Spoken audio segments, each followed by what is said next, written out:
Good morning दोस्तों, Aditya educational class में आपका स्वागत है।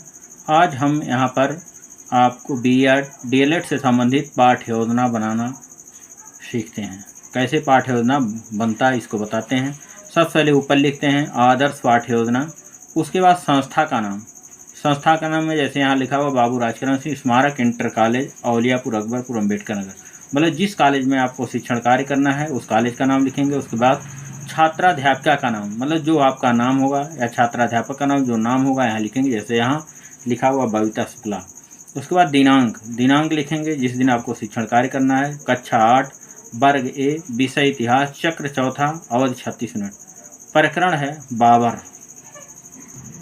उसके बाद सामान्य उद्देश्य में जो पहला छात्रों को इतिहास से परिचित कराना, दूसरा छात्रों को महत्वपूर्ण ऐतिहासिक विधियों से परिचित कराना, तीसरा छात्रों में इतिहास के प्रति रुचि जागृत करना, चौथा छात्रों को ऐतिहासिक घटनाओं से परिचित कराना, पांचवा छात्रों को मुगल शासकों की शासन व्यवस्था से परिचित कराना या अंतर्राष्ट्रीय भावना का विकास करना, राष्ट्रीय भावना का विकास करना।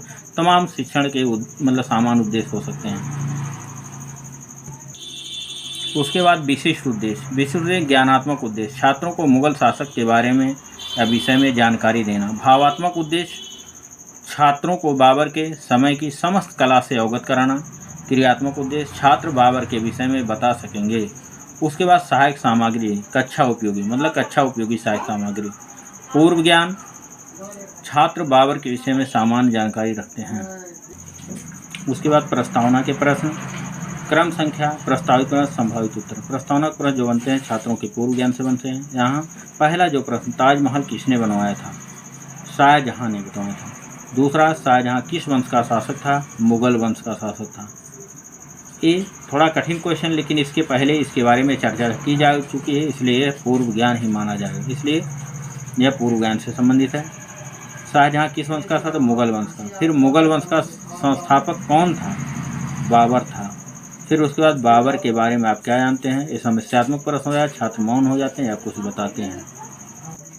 उसके बाद उद्देश्य कथन लिखते हैं। बच्चों, आज हम लोग बाबर के बारे में अध्यापन यहाँ लिखेंगे, अध्यापन करते हैं। उसके बाद प्रस्तुतिकरण, एक तरफ शिक्षण बिंदु, छात्र अध्यापक क्रिया, छात्र क्रिया, सहायक सामग्री। शिक्षण बिंदु बाबर का परिचय। पहला प्रश्न, बाबर का जन्म कब हुआ था? छात्र उत्तर देंगे 1483 ईस्वी में। बाबर का जन्म 1483 ईस्वी में। दूसरा प्रश्न, बाबर के पिता का नाम क्या नाम था? तो उमर शेख, छात्र बताएंगे उमर शेख। फिर तीसरा प्रश्न, बाबर के बारे में आप क्या जानते हैं? छात्र कुछ बताते हैं, तो ये समस्या थोड़ा कठिन है, तो छात्र कुछ बताते हैं या शांत हो जाते हैं। फिर उसके बाद छात्राध्यापिका कथन। बाबर का जन्म 14 फरवरी 1483 ईस्वी को फरगना के शासक उमर शेख मिर्ज़ा के घर हुआ था। उनकी माता का नाम कुतलुम निगार खानम है। वह पिता की ओर से तैमूर का जुराद था और माता की ओर से चंगेज था।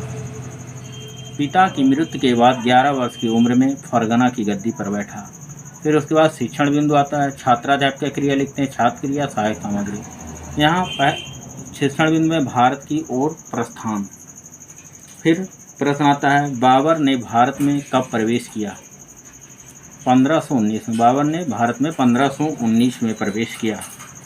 दूसरा प्रश्न, बाबर के आक्रमण के समय दिल्ली का शासक कौन था? इब्राहिम लोदी, मतलब बाबर के आक्रमण के समय दिल्ली का शासक इब्राहिम लोदी था, ये छात्र बताते हैं।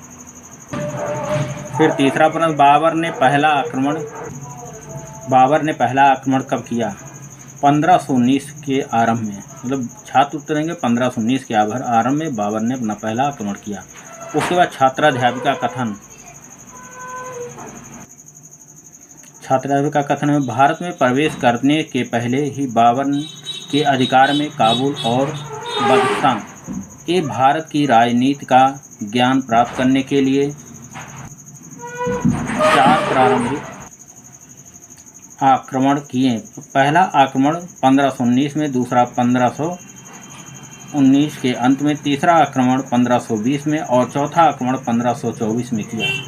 उसके बाद बोधात्मक प्रश्न होते हैं, श्यामपट्ट सारांश। बोध प्रश्न जो होते हैं पढ़ाए हुए पाठ से पूछे जाते हैं कि छात्रों को कितना बोध हुआ या कितना ज्ञान हुआ जो पढ़ाया हुआ पाठ है। ये पहला प्रश्न, बाबर ने भारत में कब प्रवेश किया? तो छात्र उत्तर दे दें 1519 में। अब इसके उत्तरों को श्यामपट्ट पर पूरे वाक्यों में छात्राध्यापक द्वारा लिख दिया जाता है। दूसरा, बाबर के पिता का क्या नाम था? बाबर के पिता का नाम उमर शेख था। इसको पूरे वाक्यों में लिख दिया जाता है। उसके बाद कक्षा एवं निरीक्षण कार्य। छात्राध्यापक छात्रों को श्यामपट्ट सारांश अपनी अभ्यास पुस्तिका में उतारने का निर्देश देंगे और स्वयं घूम घूम कर कक्षा कार्य का निरीक्षण करेंगे। उसके बाद द्वितीय सोपान।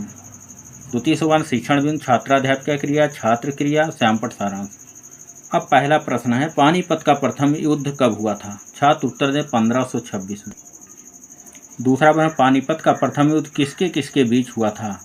बाबर और इब्राहिम लोदी के बीच। मतलब छात्र उत्तर देंगे बाबर और इब्राहिम लोदी के बीच।